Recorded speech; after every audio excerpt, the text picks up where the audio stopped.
Hello, welcome back. This is Paulina. Today we are talking about Salesforce deployments, which ways to deploy the components exist and in which situations each of them is being used, and what are pros and cons of each of them. So let's go.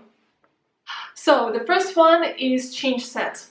Change sets is a standard functionality provided by Salesforce out of the box. So you just go to setup to outbound change sets and create an instance of change set, collecting your items, everything, classes, visual force, lightning, fields, objects, whatever, plenty of things you can collect, and push the change set to another org, everything within the same organization. So for example, from your sandbox to production, from your partial to production, from your partial back to sandbox, whatever you want.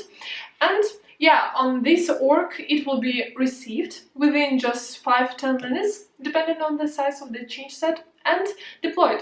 This is something very commonly used on various projects and during training, but also there are some limitations. For example, you can deliver some parts of system configurations like lead processes, like standard pick list values, and many of others. About Salesforce deployment, I will tell in another video to cover all the tricks about that.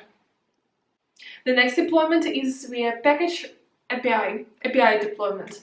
When you are working with change sets, you finally start to notice some inconveniences, some limitations that are not enough for you, and you're switching somehow to package deployments. Also with packages you can deliver a lot of additional components, not only the ones that are provided at change sets, because you can retrieve them additional with some tricks from deployment. And additionally, you can include their destructive changes, which help to delete some components on your destination environments, like if you need to delete classes or pages on production, if you need to delete old deprecated fields or objects, everything can be written and included into this package API deployment. For this purpose, I'm normally using Workbench website, and I will also cover this in another video. What are the tricky things about that?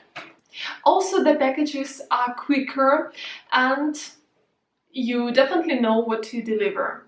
I prefer package deployment most because I really see what happens, I really see what deployed. I can change the files if needed, if there are some conflicts, but of course still it is not best practice to use this way of deployment. Let's go to the next one.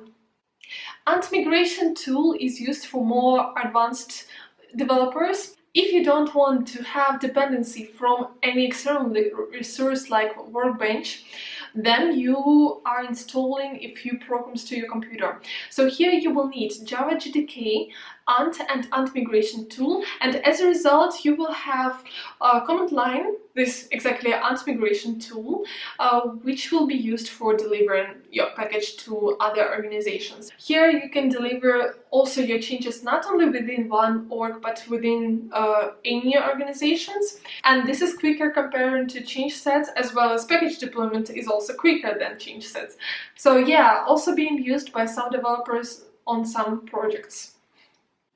The next tool is SFDX tool, quite a new product from Salesforce that allowed to organize really best practices, and together with continuous integration configured, they give really a powerful tool for work. Generally, when organizational instance using SFDX, this means that they have not only this hierarchical structure of orgs, like usually they were like production, UAT or partial, then development org, and then down, few orgs more, so strict hierarchy.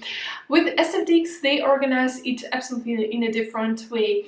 You now have, alright, a few main orgs, like normally I believe there are 3 of them: production, partial org, and develop org or integration org, and for each your feature development, you're creating a scratch org from production. It's like a clone with the same configs and so on, and you're pushing everything in there and using it for feature development, and then delivering it to develop org UAT, and production.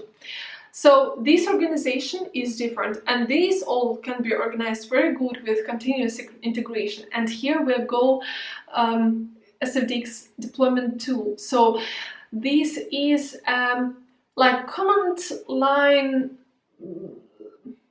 set of commands, yeah, so installed product inside, which allows you to create scratch orgs, to deliver changes, to deploy, to retrieve back and push, to install some packages on your org, to do really plenty of things. And also to work with it locally, you need to install some things like, yeah, SFDX deployment tool itself and this command line. But if you haven't it organized inside continuous integration scripts, like working from Bitbucket or Git, then it will be everything installed on your virtual machine, and you just commit the changes to Bitbucket or somewhere, and then the integration works itself without you, so everything will be done without you. But also SFDX can be used, SFDX tool can be used for just configuring CI, continuous integration, on your org, even if you don't have SFDX enabled itself on your environments. This is now the most popular way of doing deployments, but unfortunately not all companies have switched to that, because this has also some its own restrictions. And then SOAP API. Also API provided by Salesforce, which you can use in your SOAP integrations. And yeah, here you can do much more with than with simple packages, because here you are just using their API. It can be used for work with records, something definitely new compared to previous ways of deployment. So here you can create records, accounts, leads, contacts, whatever, then update them, delete them, everything. Also you can retrieve the data if you need, some system data. This can be used also, and for me it was used mainly from Epics to get some data from Salesforce, which is not allowed to be retrieved just like directly from the org. For example, I was using it once via Epics because I needed to retrieve pick list values exactly for some record types. Yes, so this is something not possible to do with just normal Salesforce retrieves, and only possible with SOAP API. So here were all 5 ways to deploy the things, and I was working mostly with change sets and API deployments, and just currently starting with SFDX deployment. And I will share all my tricks and suggestions about change sets and package API deployment in next videos. If this video was helpful for you, please put thumbs up and don't forget to subscribe if you haven't done it yet. Thank you.